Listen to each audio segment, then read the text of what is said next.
எல்லாருக்கும் வணக்கங்க. இன்றைக்கி நம்ம அடுப்பங்கடையில் என்ன டிஷ் பார்க்குறோம்னா, நீங்கள் பார்த்துக்கிட்டு இருக்கிறது கொள்ளு கஞ்சி. இந்த கொள்ளையும் சாதத்தையும் வச்சு நம்ம இறக்கிட்டு நம்ம இதில் தேங்காய் பால் விடலாங்க.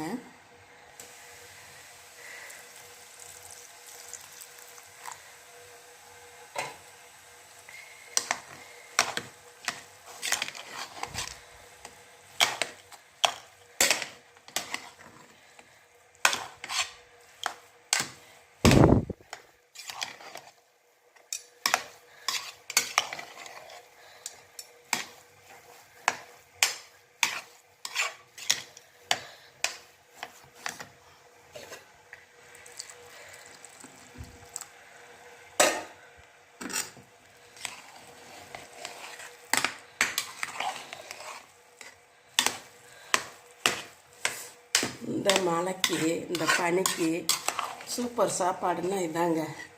இந்த கொள்ளு கஞ்சியும் குடிச்சிங்கன்னா உங்களுக்கு இதமாக இருக்கும். வேறு சாப்பாடு சாப்பிடவே பிடிக்காதுங்க. இது சாப்பிட உங்களுக்கு நல்லாயிருக்கும். தேங்காய் பால் ஊற்றி இறக்கிட்டோங்க. கொஞ்சம் சீரகம் போட்டுக்கலாங்க.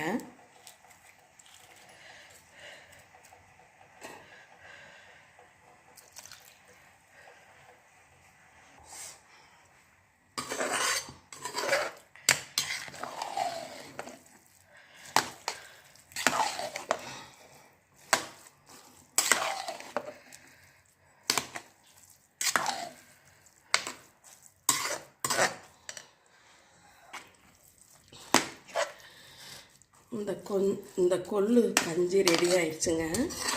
இந்த கொள்ளு கஞ்சிக்கு ஏற்ற துவையலும் நம்ம அரைச்சிட்டோங்க.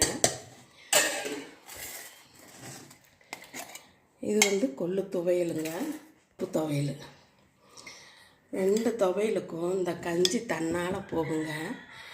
எங்கள் அம்மா எங்கள் அக்காவுங்க அண்ணன்லாம் சொல்லுவாங்க, எங்கள் அப்பாவோட அப்பா பெருமாள் அழகர் கல்ல அழகர் தாடிக்கம்புலேருந்து வடக்க போகிறப்ப இந்த கொள்ளு கஞ்சி தான் காய்ச்சி ஊற்றுவாங்களாம். ஆனால் நான் செய்ததில்லை இத்தனை நாளாக. எங்கள் அக்காவங்கிட்ட கேட்டு நான் செய்திருக்கிறேங்க இந்த கொள்ளு கஞ்சியை. நீங்களும் செய்து பாருங்களேன். இந்த மழைக்கு இதமாகவும் இருக்கும், நம்ம சாப்பிட்டாலும் ஒன்றும் செய்யாது. நம்மளுக்கு எல்லா சத்துக்களும் இதில் இருக்குது என்னங்களா. இந்த பருப்பு துவையிலையும் நல்லா இருக்கு. காரசாரமாக புளிப்பு காரம் உரப்பு எல்லாம் சேர்ந்து கலந்து நம்ம துவையில் அரைச்சிருக்கோம். அதே போல் கொள்ளு துவையில் அரைச்சிருக்கோம்.